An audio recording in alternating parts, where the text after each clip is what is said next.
Внимание, внимание. 1986 is the year that would change everything in the nuclear industry. The disaster became a testament on how poor design and mismanagement, when placed in a Venn diagram, can equal irradiating most of Eastern Europe. Of course, today we are looking at the Chernobyl disaster of 1986, and this one has earned the magical 10 on my patented plain difficult disaster scale.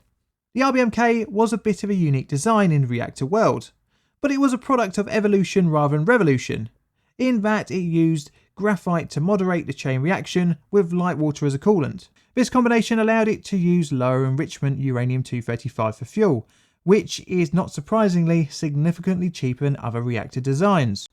But where the design has its potential flaw is having a separate coolant that can also absorb neutrons, which can make the reactor unstable in certain situations.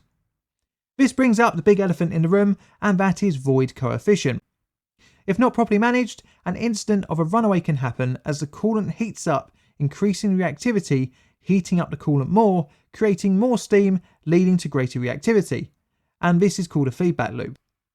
So, with an official death toll of 31, a nuclear power plant essentially unusable, and many decades ahead of remediation works, how was Unit 4 allowed to be operated in such a dangerous state? Unsurprisingly, it comes down to management. Regardless of the inherent flawed designs of the RBMK, it was operated way out of the agreed parameters, even set by the lax Soviet nuclear industry. It can be attributed to the culture of working where failure was not accepted and vital operating incidents were not learned from. As well as this, the design flaws were outright covered up and held back from the operators. Pretty much the entire management structure was throwing around a grenade that they didn't know had the pin pulled out of. Meaning disaster was only a matter of time.